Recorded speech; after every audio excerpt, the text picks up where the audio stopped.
Kumusta mga kabasketball? Itong Super Chris TV, nagbabalik po uli sa inyo para bigyan kayo ng latest update dito pa rin po sa ating Team Gilas Pilipinas. So what's next for Team Gilas Pilipinas mga kabasketball? Susunod po dyan, ito pong FIBA Asia Cup Qualifiers. Yan, para nga po sa FIBA Asia Cup sa 2025. So same cycle lang naman mga kabasketball yung format nitong FIBA. Meron diyang 24 teams. Hahatiin po yan into 6 groups. Then sa bawat groupings ay meron pong 4 na teams. Ayan, makikita nyo na merong home and away format. Then sa loob ng 3 windows, gagawin po yan. So yung top 2 teams sa bawat group will qualify for FIBA Asia Cup 2025. So total po yan of 12 teams. Ngayon mga kabasketball, yung top 3 teams naman sa bawat group ay maglalaban para sa final qualifying tournament. So yun mga kabasketball, no?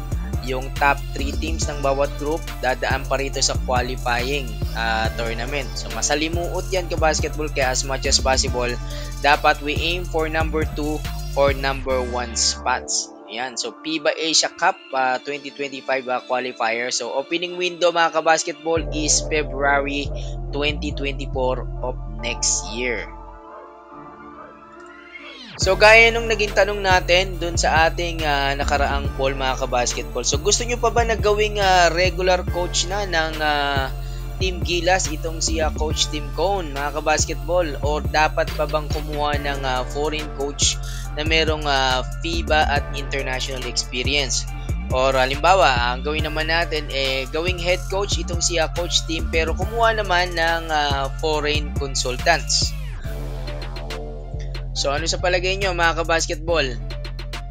Dito kasi sa FIBA qualifiers mga kabasketball, sinasabi natin na may pagkakataon nga itong si Coach Tim na makabuo ng solid na roster. Bakit? Kasi nung rosters nung nakaraang Asian Games, hindi kasi siya yung pumili nun tsaka bumuo Naipasa na yun dun sa China. Pero ito mga kabasketball, dahil FIBA sanction, no? Itong FIBA Asia Cup, syempre FIBA Asia ito, makakapaglaro dito yung ilan sa mga pinakamagagaling at mga batang players natin sa abroad. Gaya nga ng Japan B-League at KBL ng Korea. So alam naman natin mga kabasketball, nandyan itong si Nakai Soto, itong si AJ Edu, si Greg Slaughter, Carl Tamayo, ayan Dwight Ramos, Renz Abando, Matthew Wright, Robert Bolick, so si Jordan Heading, and then ito pong si Bobby Ray Parks. Etong si Justin Baltazar, pwede pa rin nating ma-invite mga kabasketball. Meron kasing mga FIBA clause dyan sa contract ng mga yan, yung mga B-League boys at saka yung mga Korean boys. So isasama lang natin dyan, halimbawa itong sina CJ Perez, si Scottie Thompson, si Junmar Bahardo at itong sila Chris Newsome. So haluan lang natin ng mga veterano. So composition siya ng mga batang players, mix ng pro players. Magandang rosters yan mga kabasketball. So yun, sa tingin nyo ba mga kabasketball, with this kind of rosters, kaya na ba nating talunin itong New Zealand? Kasi kasama natin sila dito sa grouping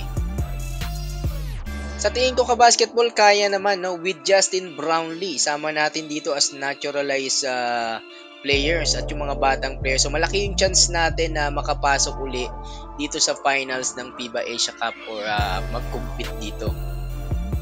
Kailangan lang talaga natin ng mahabang preparation, syempre yung availability ng mga players. And dapat syempre ito most important, healthy dapat yung mga players natin. And then syempre yung suporta din nitong Pilipinas mula dito sa SBP, sa PBA at yung mga collegiate kung magpapahiram din sila ng players. So yun kabasketball, anong masasabi mo dito sa paparating na FIBA Asia Cup qualifiers? At yung mga players na pwede nating mabuo dito para ilaban dyan nga sa may FIBA Asia Cup. Yan mga kabasketball, mag-comment ka na sa baba, mag-like, share, and subscribe. This is Super Chris TV.